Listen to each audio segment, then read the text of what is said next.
Vou convidar aqui para subir, né, compor aqui a mesa, o senhor Gilberto Neves, né, que é assessor e coordenador da regional, né, do escritório regional da deputada Dandara, tá?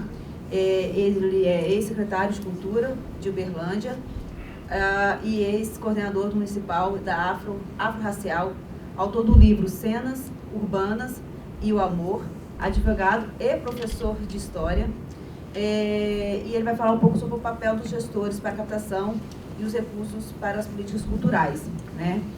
A gente tentou trazer a deputada, infelizmente ela teve uma agenda que não permitiu ela estar aqui, ela mandou um vídeo para poder falar um pouco com a gente, mas melhor ainda mandou um dos seus assessores, seus braços direitos, para poder trazer para a gente um pouco também essa análise da esfera federal, né? Uma vez que a gente tem as parcerias a nível de estados e elas são fundamentais, mas a gente também tem uma articulação a nível federal, né? A gente, afinal, o Forcut tem essas duas instâncias, né, de articulação, então vai ser muito importante a gente entender como que também está essa discussão a nível do nosso legislativo, que nem sempre só o executivo, a gente precisa dos dois, das três esferas, né, judiciários e legislativos, para poder a gente conseguir conduzir os nossos projetos. Então, seja bem-vindo, senhor Gilberto, a palavra é com você. Vai passamos o vídeo? Então, a gente já ouviu o vídeo e depois o Gilberto chega com a gente. Olá, gestores de cultura das nossas universidades. Eu sou Dandara, professora, mestre em educação e deputada federal.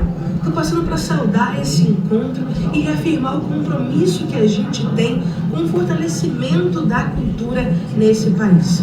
Lula fez o compromisso de retomar o Ministério da Cultura e colocou em prática, não só retomando o MINC, mas também colocando recursos que vão garantir muitos investimentos para gestores e fazedores de cultura.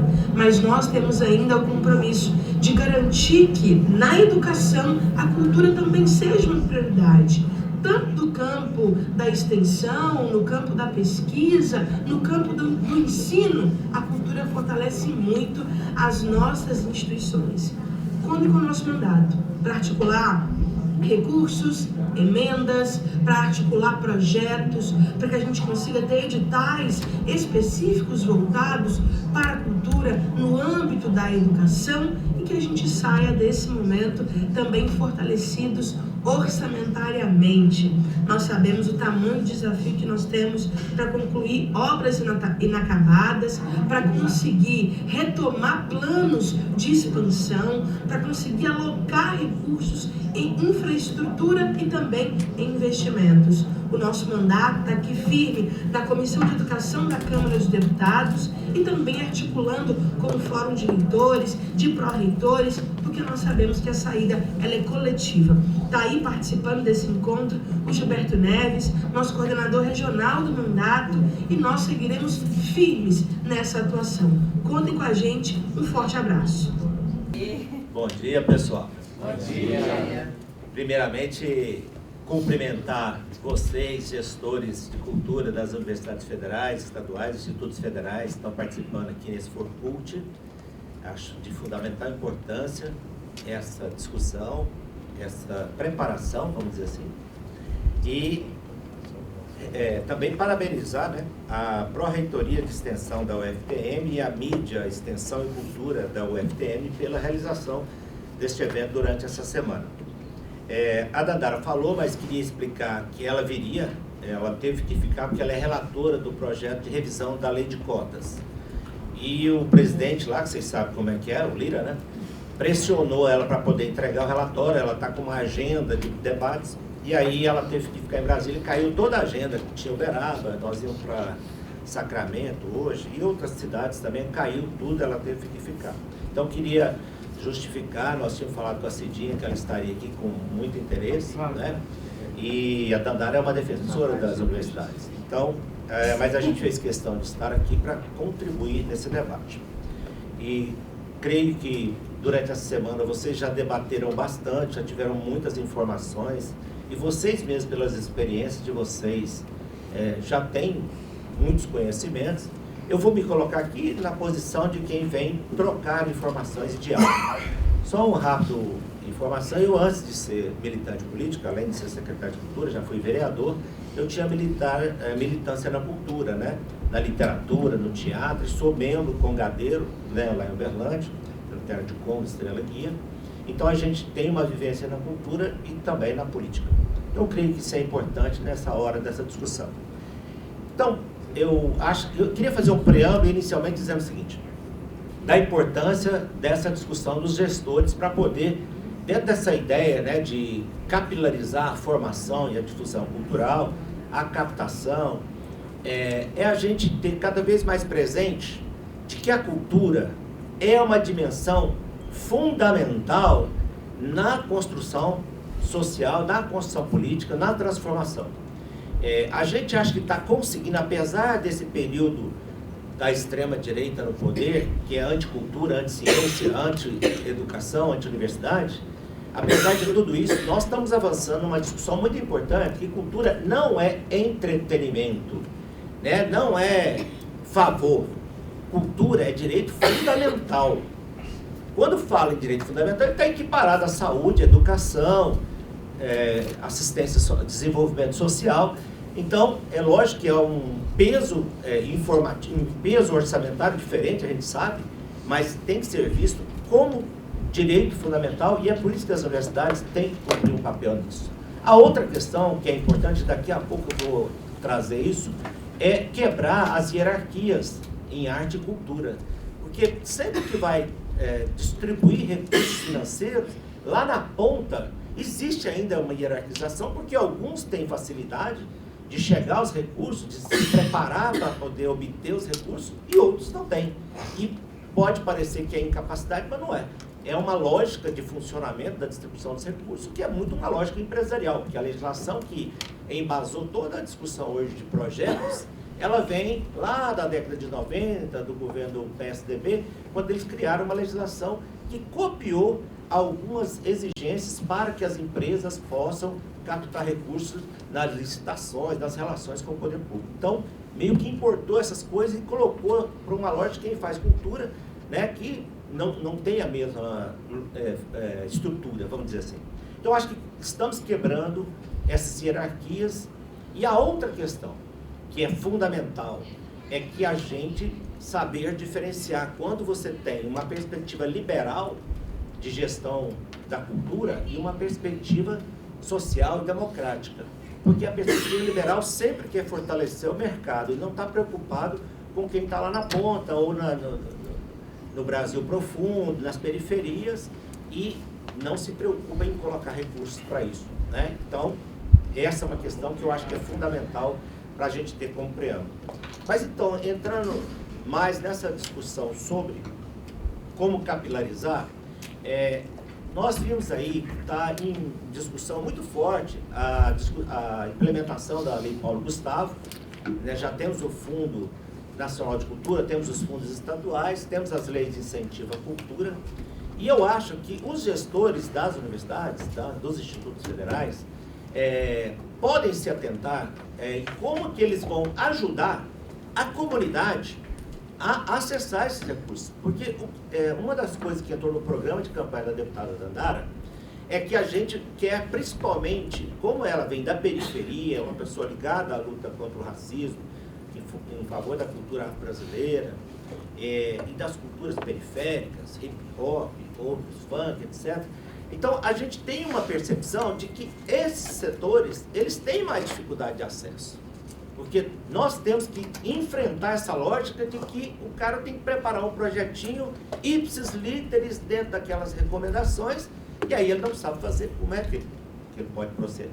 Então, eu acho que nós temos que debater, lutar, para que a gente possa ir quebrando paradigma. Agora, na lei Paulo Gustavo, a gente viu que tem uma coisa que está crescendo, e parece que aqui em Minas Gerais também está vindo isso aí, nesse projeto Afro Minas, que é a gente usar mais a questão da premiação cultural, porque você tem muita gente que está lá na ponta, e que se você fizer uma premiação de 5, 10, 15, 20 mil, 30 mil reais, essa pessoa realiza muitas coisas.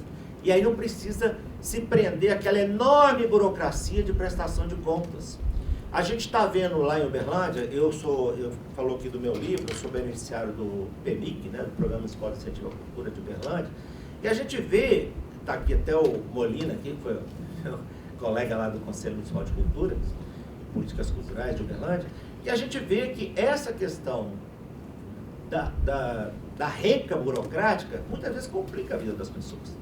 E às vezes as pessoas nem fazem isso por desvio, por malandragem, ou por descuido. Tem dificuldade, nem todo mundo tem um contador. Então eu acho que a gente tem que usar cada vez mais mecanismos que você facilita. Vou dar um exemplo. A prefeita Marília, lá de Contagem, ela fez um programa para financiamento de cultura, em que ela instituiu uma forma de projeto e de prestação de contas via vídeo, em que o beneficiário apresenta a ideia do projeto e depois que ele recebe recursos, ele também presta conta, ele informa. Eu fiz isso, aconteceu isso, mostra as imagens. Então, para poder garantir que essas pessoas possam ter acesso. A outra questão que a gente também tem colocado, eu tenho certeza que vocês já discutiram isso aqui, não é uma novidade, é que eu acho que os gestores de culturas das instituições de ensino podem fazer convênios, parcerias, para poder fazer a formação dos gestores de cultura. É preciso a gente cada vez mais arranjar mecanismos, espaços, onde essas pessoas recebam formação, para quebrar um pouco desse mito de que as pessoas não saibam.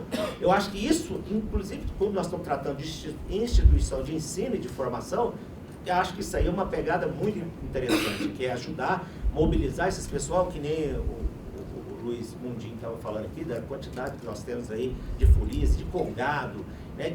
Tem o funk, tem o hip hop, tem outras culturas periféricas, que se você chamar esse pessoal, fazer parcerias e fazer formação, é importante, até porque isso também é um elemento de cidadania e de inclusão, porque quanto mais a pessoa recebe formação, quebrando esses mitos, trazendo, buscando essas pessoas, mais elas vão estar se sentindo participantes desse processo. Então, eu creio que a questão da formação, da preparação, para capacitar as pessoas a disputarem os recursos, projetos, né? Porque tem projetos que são mais complexos, são de maior envergadura. E tem pessoas que lá na sua simplicidade precisam disso, né? E acho que é um papel fundamental para poder a gente conseguir isso. Também creio que, eu estava ouvindo essa semana uma palestra com o Binho, lá do Ministério da Cultura, que a Dandara promoveu, sobre a Lei Paulo Gustavo, e ele fez um esclarecimento, creio que talvez vocês já saibam, que ficou aquela informação de que a Lei Paulo Gustavo é 70% para o audiovisual. E ele esclareceu que não é bem assim. É via audiovisual. Então você pode ter uma folia de reis, um congado, hip hop, fazer o projeto via audiovisual. Como? Ele pode propor filmagens, vídeos, né, atividades que você usa o audiovisual, mas que você pode captar. E muitas vezes as pessoas não sabem disso. Não sabem. Então, acho que a gente levar essa informação, trazer as pessoas para poder entrar nesses recursos, que a gente sabe que em muitos municípios deve sobrar recursos, porque, às vezes, em alguns lugares, o audiovisual como um todo não vai dar conta de captar aquele recurso. Então, não podemos permitir que sobre e que retorne. Então, acho que se a gente informar essas pessoas que os projetos podem ser via visual e ele utiliza isso para divulgar, né? E nessa mesma pegada do audiovisual, quanto mais a gente puder ajudar a fazer que o pessoal constitua projetos em que possa divulgar cada vez mais, amplificar a divulgação, a existência do que eles fazem para além da sua comunidade, para além dos seus festejos, para além dos acontecimentos, é fundamental. Eu acho que isso então é uma questão que a gente, pensando nessa questão da difusão, então ajudar a divulgar, a comunicar o que existe, o que foi feito, o que está sendo feito, eu acho que isso aí é uma questão fundamental que os gestores podem ajudar, né? Porque eu creio que enquanto gestor, o que a gente tem que fazer é política pública, né? E política pública para ajudar, principalmente quem está na área de extensão cultural, eu acho que isso aí é estratégico para quem quer que a cultura se fortaleça. E eu não tenho dúvida, esse governo federal, atual do presidente Lula, com quem está lá, Margarete Menezes, Ministério da Cultura, é o momento que a gente tem que ocupar. Nós temos que ocupar, fortalecer, trazer mais, acreditar que é possível, porque a gente está vendo o papel que a cultura está cumprindo no debate, no enfrentamento dessa hegemonia, dessa ideia de hegemonia conservadora, de destruição, de negação, enfim, destruição do que existe das nossas comunidades. Então, eu creio que nós, pensando estrategicamente, quanto mais a gente desenvolver oportunidades, formação, para essas pessoas entenderem que elas estão cumprindo um papel de resistência, de existência crítica e transformação. Então, eu creio que esses são elementos fundamentais para a gente poder cumprir bem a nossa função. Como eu disse, eu acho que vocês já discutiram aqui bastante durante a semana, já deve ter acontecido aqui muitas propostas, mas apenas para poder fazer o reforço disso, que é as universidades, instituições federais, estaduais e federais, cada vez mais aproveitarem. E quanto mais a gente souber... esqueci de falar uma coisa que é fundamental.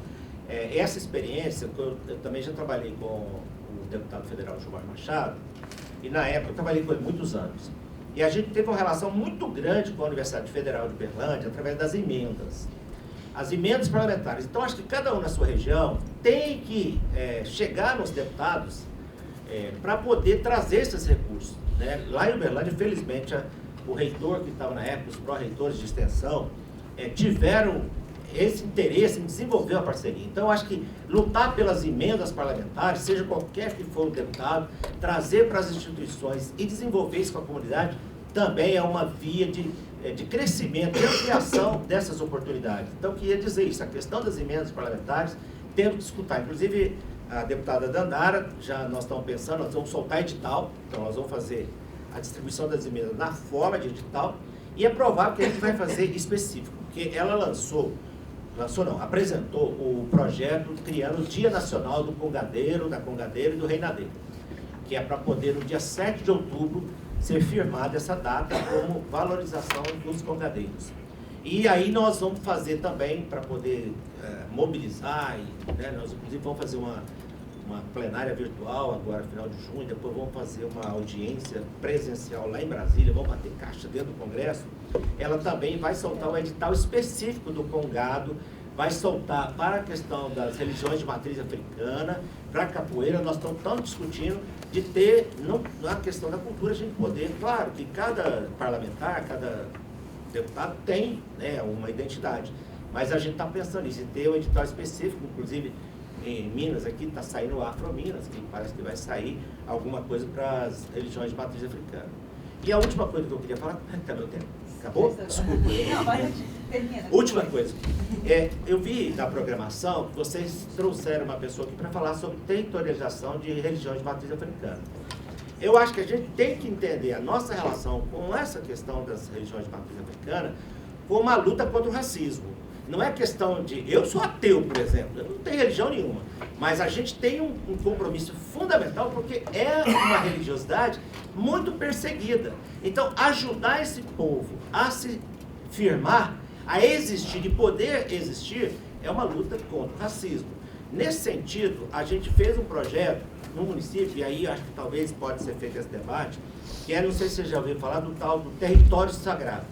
Território sagrado hoje existe em Belo Horizonte, que é um projeto em que a prefeitura cria um órgão para receber as denúncias de perseguição, de invasão, de agressão policial, de vizinho que está lá agredindo, para poder atuar, dissuadir ou levar à punição. Mas também cria uma placa ali, aquela casa, aquele quintal, que nem toda a religiosidade matriz africana é uma instituição. É uma casa, é um quintal, é uma sala, é alguma coisa pequena, mas aquilo ali fica reconhecido. A pessoa tem um telefone para ligar e ela tem funcionários na prefeitura que quando recebe a denúncia vai lá e sabe como dissuadir o problema, como orientar. Então, eu acho que essa questão do território sagrado, aproveitando que estava na pauta aqui durante a semana, é uma ideia e ela tem que ser, embora exista um projeto de lei na Câmara dos Deputados, ela tem que ser executada no município. E aí talvez as universidades, institutos federais,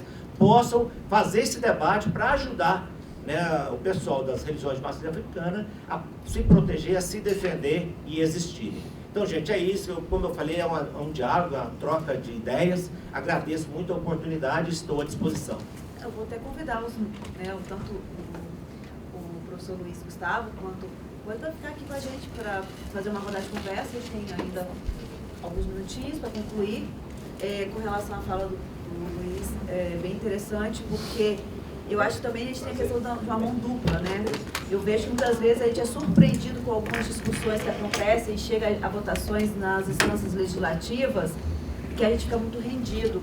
Eu acho que também faz parte das bancadas que são mais próximas das instituições nos alertar muitas vezes de algumas coisas que estão sendo passadas, né, pelos gabinetes, e quando chega na plenária a gente é surpreendido e a gente tem que articular movimentações de resistências de forma abrupta, né? Então a gente pede esse apoio também, a gente ir até aos nossos legislativos, mas também os nossos deputados ter uma maior comunicação com a gente daquilo que ainda não está tão formalizado assim e que pode gerar um problema muito grande para nós que somos gestores de cultura. É um pedido que eu faço eu cobro os meus representantes no Espírito Santo, e eu acho que isso pode ser feito também em outras instâncias para que a gente consiga ser mais proativo nessa defesa da cultura como um todo, tá?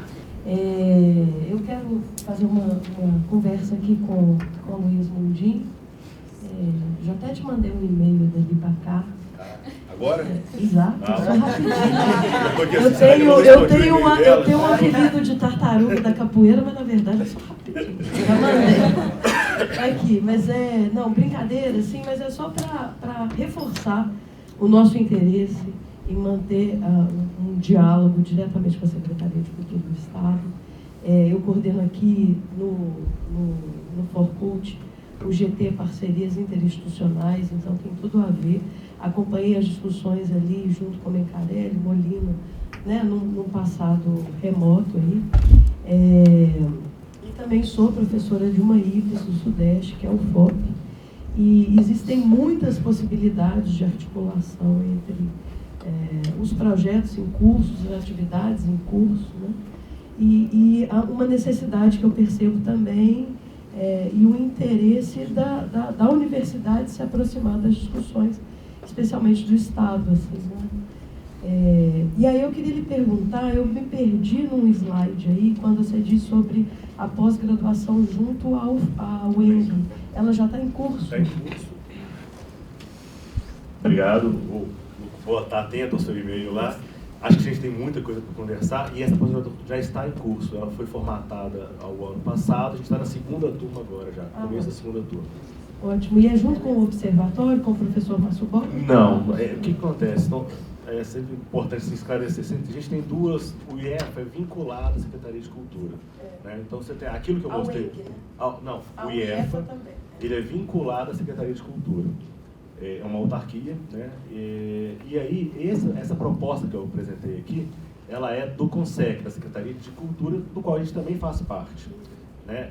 Essa parceria com a UENG, ela caminhou paralela a isso. Ali naquele fórum também tem a ideia de se fazer um curso de pós-graduação especificamente para a área da cultura em geral, não do patrimônio cultural somente, entendeu? Então, e a parceria ali falada justamente é com o observatório, né? Mas esse curso da UENG, ele não tem aí a participação desse observatório, porque na verdade a construção foi por um outro lado. Não, aí é isso. Eu queria... Posso falar aqui?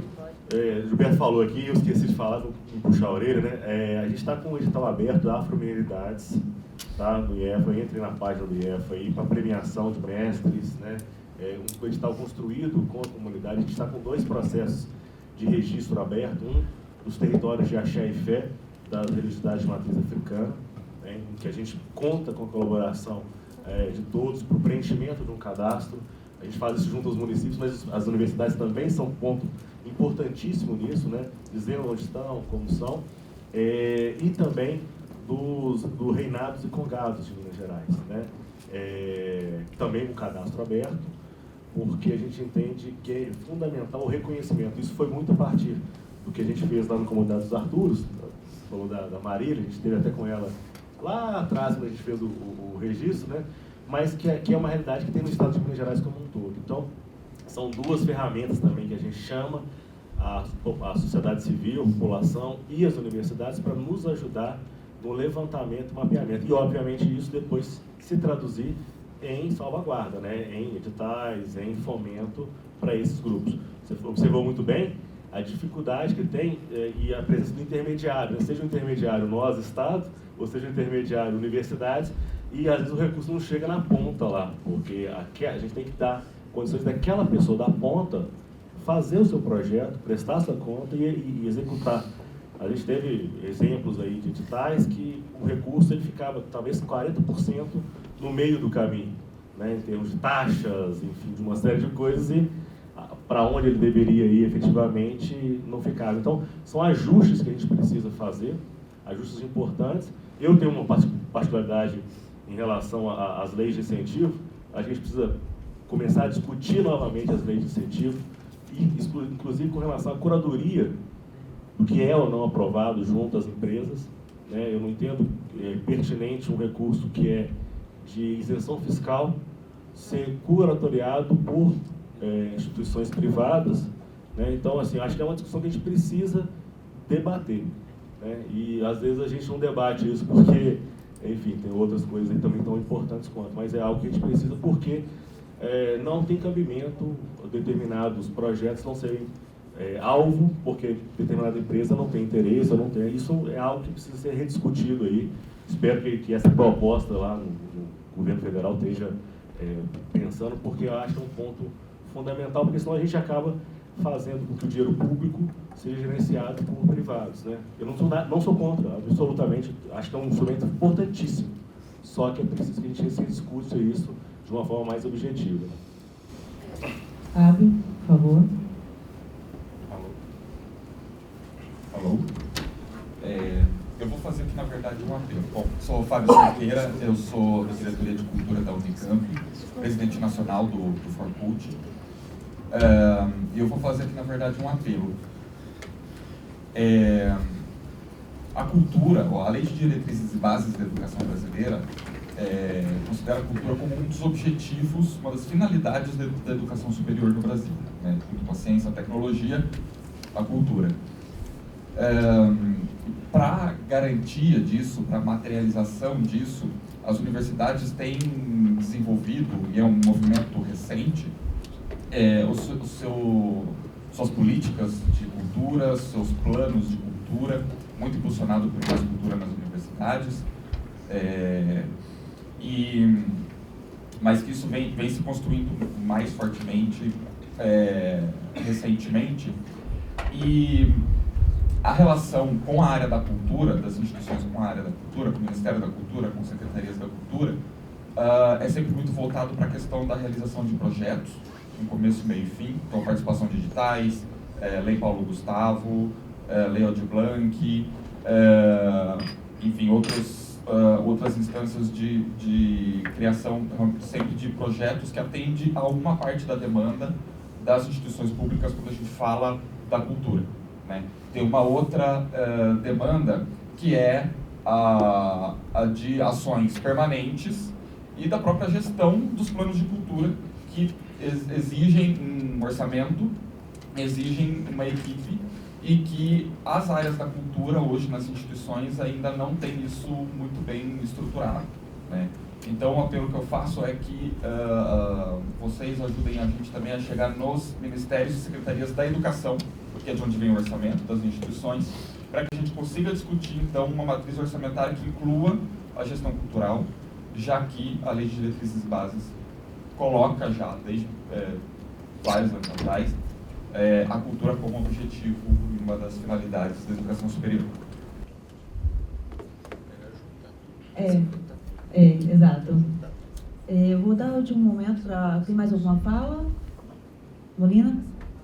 Vamos concluir a coisa. Mais alguém além do Molina? Para eu poder mapear aqui.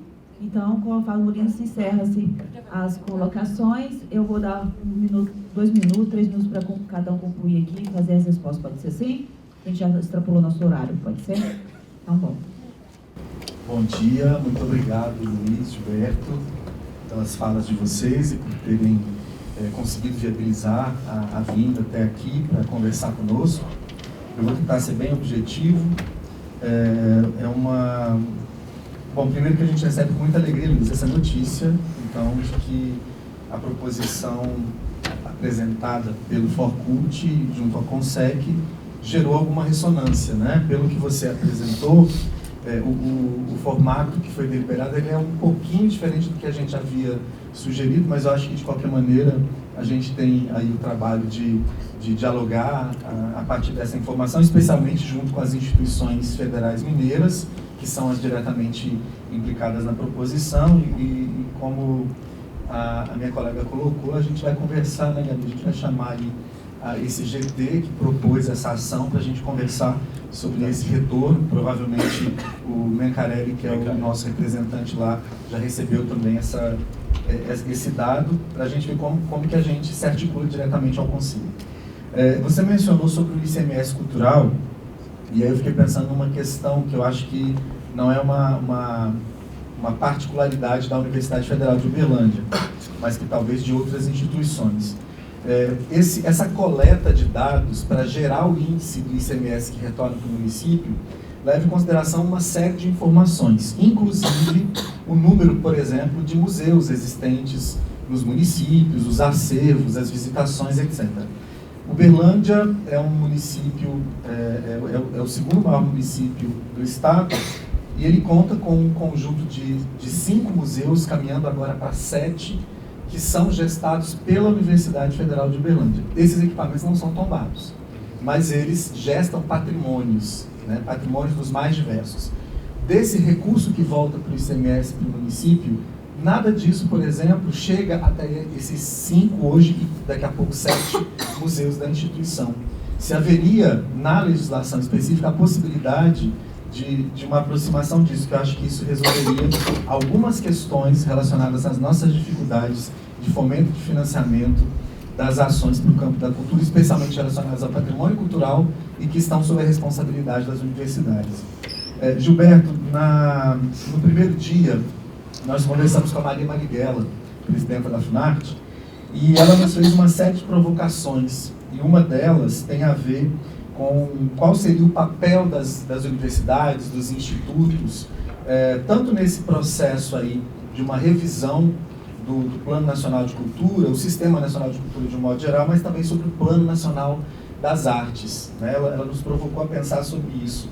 E na fala que veio logo em seguida com o Geraldo Horta do MINC, ele trouxe a notícia da retomada do Mais Cultura nas escolas, Mais Cultura nas universidades, etc. E eu também quero aproveitar para fazer um apelo, que é a importância de que o Forcult, que este fórum, ele possa ser envolvido nesse processo de revisão do Mais Cultura, que no próprio diálogo com o Geraldo, a gente identificou uma série de problemáticas nesse programa que precisam ser revistas, né? Só que, como nós sabemos que esses processos, às vezes, eles precisam acontecer de uma forma muito rápida, e às vezes esse espaço de diálogo ele não é tão aberto como a gente gostaria. Eu acho que nesse aspecto aí a deputada Dandara poderia nos ajudar muito, que seria nessa articulação com o MINC especificamente sobre a retomada desse programa, envolver este fórum. Esse fórum, ele é formado não só por gestoras e gestores, mas ele é formado especialmente pelos agentes culturais que atuam nas universidades, que estão ali no dia a dia, trabalhando, os produtores culturais, os técnicos administrativos que atuam no campo da cultura, estudantes que estão atuando nesses diversos programas e projetos. Então, ele tem uma representatividade mais, eu ia dizer mais legítima, mas talvez eu seria injusto com os nossos colegas que atuam nas outras frentes. Mas nós temos aqui nesse fórum pessoas que estão com o pé no chão dos espaços culturais, fazendo a coisa acontecer, das ações culturais, enfrentando as dificuldades. Então, eu acho que essas pessoas precisam ser ouvidas em relação à revisão desse programa, porque a gente não está falando somente de gestão de recursos, a gente está falando de como que esse recurso vai reverberar lá na ponta. E quem está na ponta são essas pessoas aqui. Obrigado.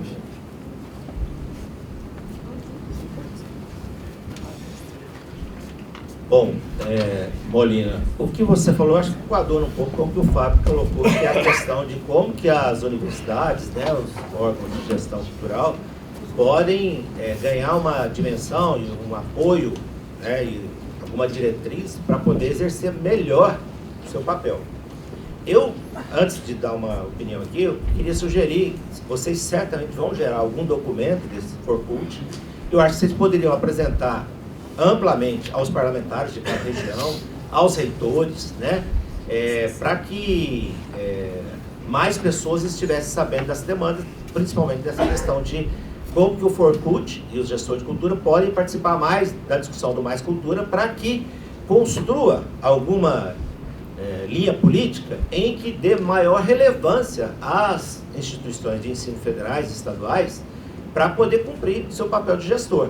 Então, acho que a gente pode pensar em fazer uma articulação, e aí eu vou colocar isso para a Dandara, mas se você gerar um documento que coloque pontualmente o que é que seria necessário, dentro, tanto na discussão do Mais Cultura, quanto mesmo na discussão entre MEC e Ministério da Cultura, porque acho que a gente tem que fazer chegar também no MEC esse entendimento de qual que é o papel que ele cumpre na formação de cultura.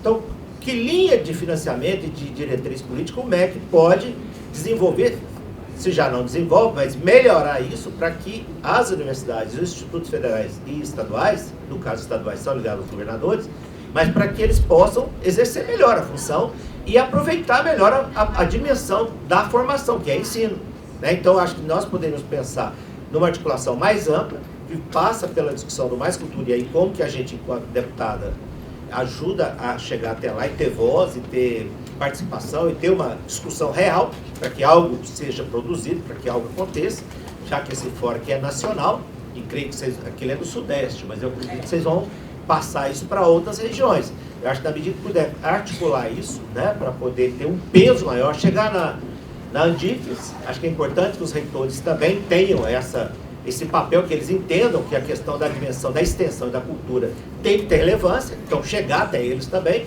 chegar aos deputados, chegar aos Ministérios de Cultura e de Educação, para que a gente possa então ter um conjunto de ações, de pressões, para que realmente mude e para que amplie o entendimento da responsabilidade do governo, dos ministérios, no fomento aos seus órgãos específicos de gestão de cultura. Então pode contar com a gente fica aguardando esse documento e vamos fazer essa articulação com certeza, e a gente, quem sabe, pensar em algum evento no futuro, aí, breve, para que o Forcult esteja lá, né, realmente fazendo essa discussão e assegurando e garantindo que tenha avanço. Então pode contar com a gente, tá bom? Eu já aproveito e agradeço e parabenizo mais uma vez a realização do Forcult, e sempre pode contar com a deputada Dandara, e respondi aqui a nossa colega aqui, que ela falou sobre a questão dos parlamentares. Eu acho o seguinte, em cada cidade, o pessoal tem que ir atrás dos parlamentares e realmente procurar. Nós vamos fazer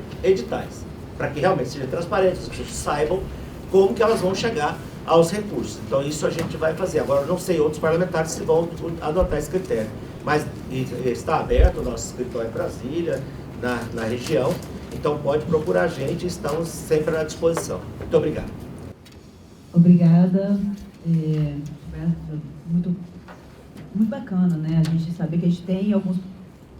Infelizmente, hoje eu posso falar que alguns parlamentares parceiros nesse processo.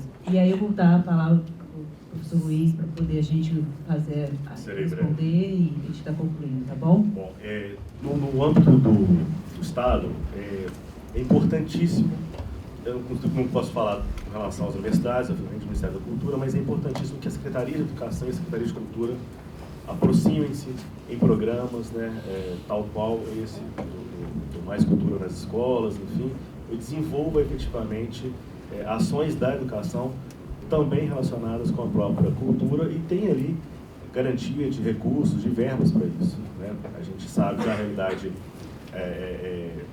de um orçamentário da cultura que não é uma realidade tão boa assim, tanto quanto a da educação, vamos assim dizer. Então acho que se a gente conseguisse pensar, você tocou num ponto muito importante da lei Paulo Gustavo, né, de usar via o audiovisual a estratégia de entrada para outras ações. Então acho que esse é um ponto importantíssimo.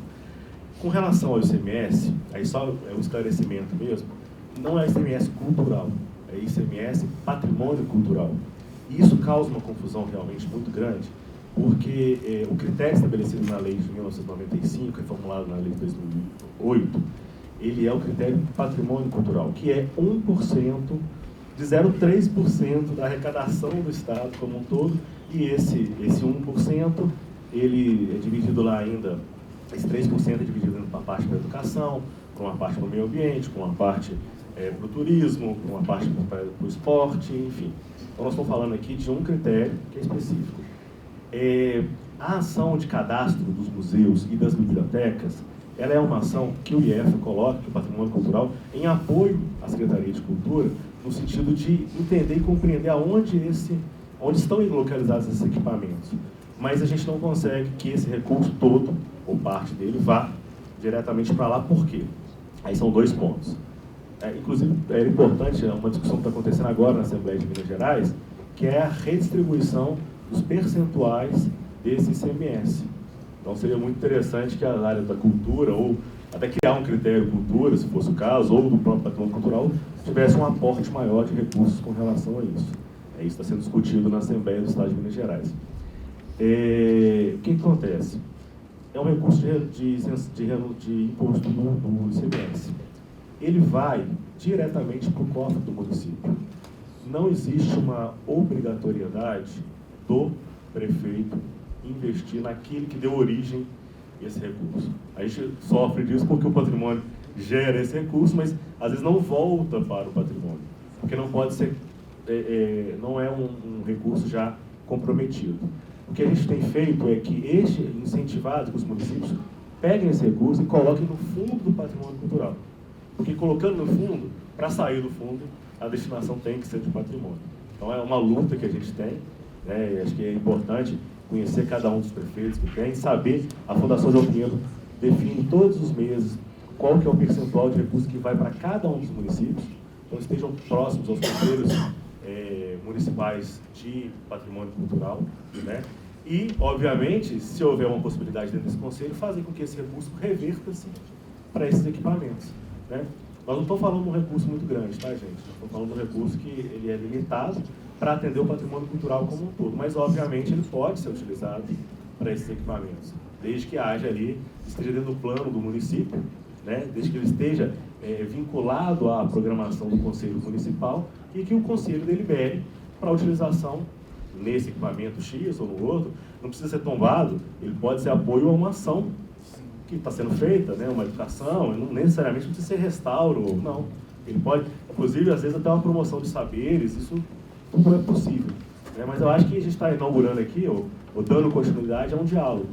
E eu acho que esse diálogo e a troca de informação é muito importante para que a gente possa somar esses esforços, né? E entender aonde a gente pode, aí, de repente, fazer com que esses projetos ou essas ações sejam executadas. Eu já vou me encerrando aqui, queria agradecer muito o convite, tá, de vocês. A gente está à disposição para poder vir debater, conversar, né, naquilo que for possível. O IEFA está aberto às proposições de vocês, a Secretaria de Cultura também, né, e é sempre uma honra e um prazer discutir cultura e discutir educação, porque é um campo da minha formação também. Eu acho que, e às vezes, esses campos eles são conduzidos em caminhos distintos, eles podem caminhar de uma forma muito mais próxima, né? Entendendo aí a cultura e a educação como um processo único mesmo.